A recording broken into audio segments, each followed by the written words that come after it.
Hello students, welcome to the last topic of this chapter and that is cleansing action of soap and detergent. ये अकेला soap का भी आ सकता है paper में, अकेला डिटर्जेंट का भी आ सकता है या दोनों के लिए कॉमन, क्योंकि प्रोसीजर सेम है। अब देखिए, अगर आप कभी पानी और तेल को मिक्स करने की कोशिश करें, वो मिक्स नहीं होते हैं। क्यों? क्योंकि वाटर इज पोलर, बाइपोलर, और ऑयल क्या रहता है? Non polar. तो दोनों आपस में मिक्स नहीं होते। लेकिन आपके हाथों में तेल लगा हो और आप उनको हटाना चाहते हो तो क्या करते हैं? साबुन से हाथ धोते हैं। तो सोप बहुत अच्छे तरीके से हाथों से तेल को हटा देता है। तो यही प्रॉपर्टी इसकी हम यहाँ पे एक्सप्लेन करेंगे। अगर आप ध्यान से देखें, structure of soap and detergent is both are having same structure, RCOONA, ROSO3Na और एल्काइल बेंजीन सल्फोनेट। और दोनों में ही R क्या है? Long chain, C12 to C18। अब अगर मैं सोप को रिप्रेजेंट करूं, या आप पिछले लेक्चर में देख चुके हैं, तो यहां मैंने रैंडमली 10 to 12 कार्बन्स ली हैं टेल बनाने के लिए, और लास्ट में COONA। इधर भी R की जगह पे मैंने 1 2 3 4 5 6 7 8 9 10 11 लेट इट बी 12। तो ये मैंने 12 कार्बन्स ली हैं, और टर्मिनल के ऊपर ये वाला पोर्शन आ गया जो इसका फंक्शनल ग्रुप है। या तो ये वाला होगा एल्काइल सल्फेट, सोडियम का एल्काइल सल्फेट, या फिर sodium salt of alkyl benzene sulphonate. तो इसको मैं कैसे रिप्रेजेंट कर रही हूं? ये long chain R, benzene ring SO3Na। तो दोनों में ही टेल है और हेड है। टेल है, हेड है, और हेड क्या है? Polar, negative positive. और टेल क्या है? हाइड्रोफोबिक। टेल क्या है? Non polar. सेम दोनों में। मैं दोनों का कॉमन स्ट्रक्चर यहां बना रही हूं। ये रहा टेल और ये रहा हेड। आप देखिए दोनों का स्ट्रक्चर सेम। अब जो इसकी टेल है हाइड्रोफोबिक, वो पानी से डरती है, पानी से दूर भागेगी। और जो हेड है, it will head towards oil, water. जो इसका हेड है, पोलर है, ये वाटर की तरफ को पॉइंट करेगा। अब ये मान लीजिए मेरे पास ये जो मैंने सर्कल सा बनाया है, ये कपड़े के ऊपर ग्रीस का दाग है या ऑयल का दाग है।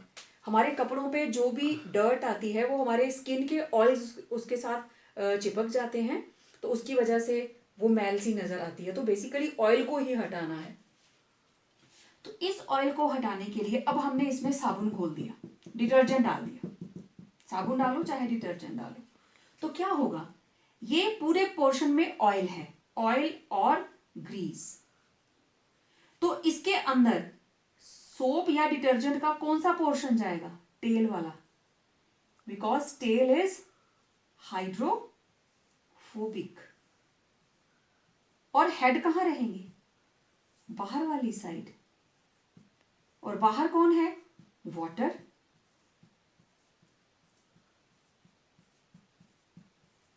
राइट? अब ये जो सर्कल बन गया, detergents are also known as surfactants. Surface property रहती है इनकी। अब ये जो सर्कल बन गया, this is known as micelle. Now there will be not a formation of only one micelle. ये जो बड़ा हमारे पास सर्कल है, it will break down into many small circles. अब इस नेगेटिव के सामने ये पॉजिटिव चार्ज, इसके सामने इसको स्टेबलाइज करने के लिए रहेगा। पॉजिटिव चार्ज कौन है? सोडियम, सभी के साथ लगा हुआ है। अब देखो ये छोटे छोटे मिसेल्स बन गए हमारे पास, और इन सभी मिसेल्स में क्या है? टेल्स अंदर वाली साइड है और हेड जो है वो बाहर वाली साइड। इनमें भी सभी में ऐसे ही होगा। इन छोटे छोटे सर्कल्स के बाहर नेगेटिव चार्ज और टेल्स इनकी अंदर। सेम ऐसे ही सभी में टेल्स अंदर वाली साइड और हेड जो है बाहर वाली साइड। तो आप देखिए यहां इस पूरे मॉलिक्यूल के ऊपर बाहर नेगेटिव चार्ज, इधर भी बाहर नेगेटिव चार्ज। तो ये दोनों एक दूसरे के नजदीक नहीं आएंगे। ये बड़ा वाला डर्ट का मॉलिक्यूल छोटे छोटे मॉलिक्यूल्स में टूट गया, झाग बन गई। ये पूरा पानी के अंदर डिटर्जेंट घुला हुआ है, झाग बन गई। हम क्लोथ पे साबुन लगाते हैं डिटर्जेंट, या फिर वॉशिंग पाउडर में आप कपड़ा डिप करते हो, उसको जब एजिटेट करोगे झाग बन जाएगी। ऑयल का बड़ा पार्टिकल छोटे पार्टिकल्स में टूट गया। अब ये आपस में नहीं जुड़ेंगे, क्यों? क्योंकि सेम चार्जेस हैं, they will repel each other.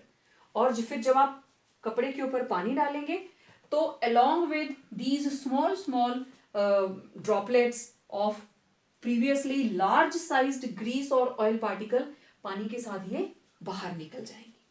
तो इस तरीके से सोप और डिटर्जेंट हमारे कपड़ों से धूल, मिट्टी और तेल को अलग करते हैं। वीडियो के साथ मैं एक थोड़ी सी एनिमेशन भी ऐड करके भेजूंगी। तो I hope you like the chapter. Stay tune for the next chapter. Bye bye.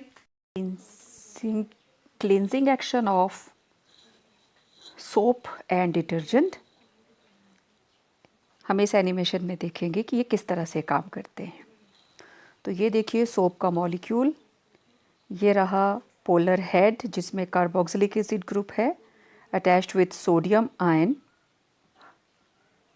और ये रही लंबी chain made up of non polar hydrocarbons, और क्योंकि ये नॉन पोलर है इसलिए हाइड्रोफोबिक है, पानी से डरती है, पानी में नहीं घुलती। हेड जो है ये पोलर है, पोलर है तो वाटर के अंदर सॉल्युबल रहेगा।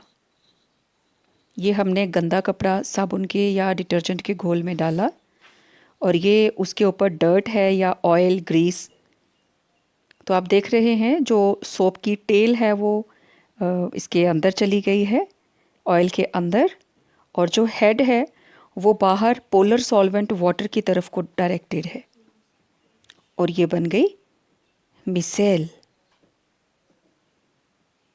और फिर झाग के साथ जब हम कपड़े पे पानी फेंकते हैं तो वो बाहर निकल जाती है। अब सोप और डिटर्जेंट, सोप के अंदर रहते हैं long chain carboxylic acids with sodium और पोटेशियम सॉल्ट, लेकिन डिटर्जेंट के अंदर क्या रहता है? These are long chain carboxylic acid of sulphonates. अब सॉफ्ट एंड हार्ड वाटर आप लोग पढ़ चुके हैं पहले। हार्ड वाटर के अंदर होते हैं कैल्शियम और मैग्नीशियम आयंस। तो साबुन जो है वो हार्ड वाटर के साथ झाग नहीं देता, क्योंकि सोप के मॉलिक्यूल के जो सोडियम आयंस हैं वो कैल्शियम और मैग्नीशियम के साथ रिप्लेस हो जाते हैं और बहुत सारा साबुन वेस्ट हो जाता है। आप एक सिंपल से एक्सपेरिमेंट से घर में चेक कर सकते हैं कि दोनों में से अच्छी झाग कौन देता है। इक्वल अमाउंट ऑफ वाटर लें और जो भी आपके पास घर में साबुन अवेलेबल है, डिटर्जेंट अवेलेबल है, उन बीकर्स में डालें, पानी को शेक करें, एजिटेट करें, और थोड़ी देर में आप देखेंगे डिटर्जेंट के अंदर झाग बहुत अच्छी बन जाती है, बहुत ज़्यादा बन जाती है, और सोप सॉल्यूशन में कम रहती है। तो आपने क्या सीखा कि सोप के अंदर जो टेल है ये हाइड्रोफोबिक है और तेल में घुलती है, और जो उसका हेड है that is hydrophilic and that is soluble in water. और सोप्स जो हैं these are carboxylic acids with sodium or potassium salts, and detergents are long chain carboxylic acids with ammonium or sulfonate salts, and so forms insoluble precipitates in hard water.